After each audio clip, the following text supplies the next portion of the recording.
Lynn, Tom, thanks for joining me today. I appreciate you helping with the quarterly walkthrough.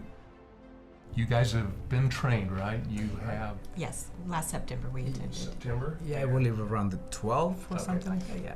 Okay, good. Regular safety inspections at your workplace are critical to preventing injuries and illnesses.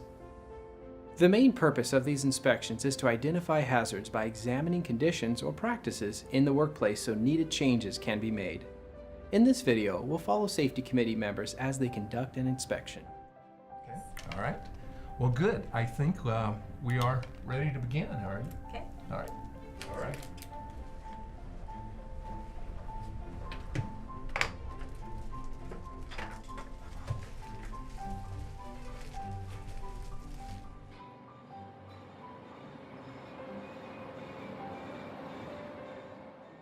A good practice is to begin by walking through aisles, looking for out-of-place items and trip hazards. Make sure exits aren't blocked and clear signage is in place. In this case, the exit sign isn't turning on when tested. The members of the group will then document this as part of their inspection.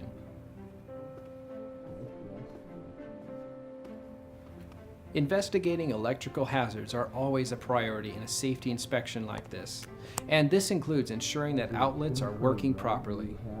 It looks like this one has reversed polarity, which creates a possible shock hazard. It's something that can't be repaired immediately, so the documentation will note that it must be followed up on. Another important point is to inspect fire extinguishers. Confirm the extinguisher is visible, unobstructed, and in its assigned location. It's on the floor, so it must be placed in the correct location.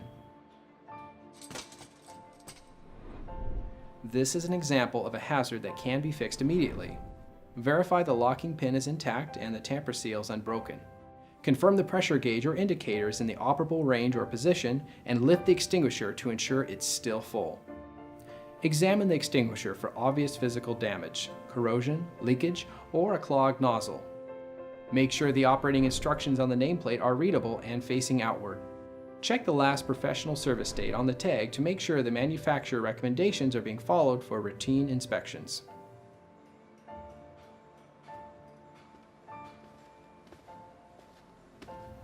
Since this company has forklifts in their operation, it's necessary to check with drivers and ensure that operating procedures are being followed correctly.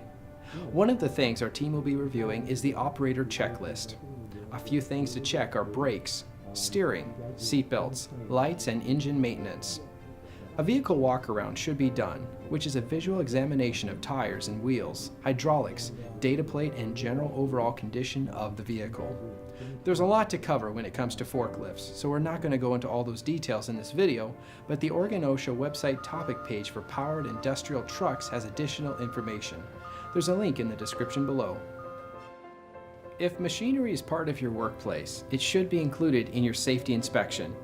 You'll want to make sure that all the proper machine guarding is in place and that it's in good condition.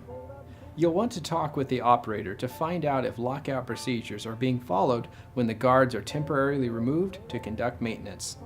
Make sure proper signage is being used to communicate hazards to employees. In this case, it's about communicating electrical hazards. You may want to consult the manufacturer's manual to make sure the machine is being used correctly and maintained by the employees. Another important aspect is verifying that employees working with the machine are properly trained in its usage and wearing the appropriate personal protective equipment. Next to this machine, there's a shadow board, so it's a good practice to make sure the tools are in good condition and in the correct place. The inventory list will have an up-to-date listing of the tools on the board to make sure nothing is missing or incorrectly placed. Certain industries are required by Oregon OSHA to have eye wash station equipment. Here, our team is inspecting one of their eye wash stations. This is a plumbed eye wash station, so they're checking to ensure it's properly capped, the water flows clear, and it's running hands-free. If you have a portable eye wash station, you'll want to check a few different things, like verifying the fluid is changed on schedule.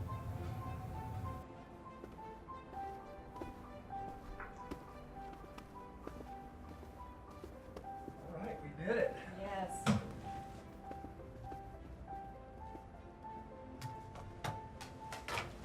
Tired. That'll wear you out, won't it?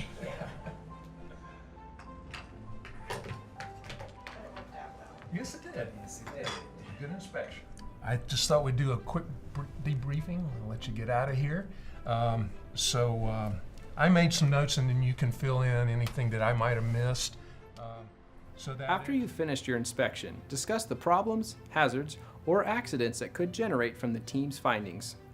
Prioritize which ones are most important to repair first and develop a clear plan of action. In this example, we have several topics the group needs to address. Okay. That emergency light and exit sign at the door was not working, and I'll write a work order on that. And so we'll get someone to fix that. It's probably a battery. When writing your inspection report, state exactly what was found and accurately identify its location. The more detailed you are, the more effective it will be. It can be beneficial to assign a priority level to the hazards to indicate the urgency of the corrective action that's required.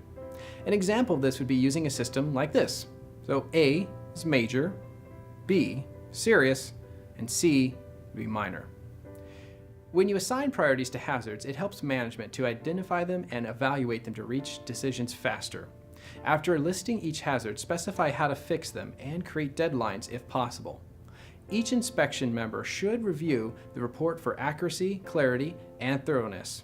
As well as addressing the current hazards, remember to review and monitor the progress of previous recommendations. Good. And we got that put back in place. So we'll just do a memo to management about, keeping an eye on that. Be sure that fire extinguishers.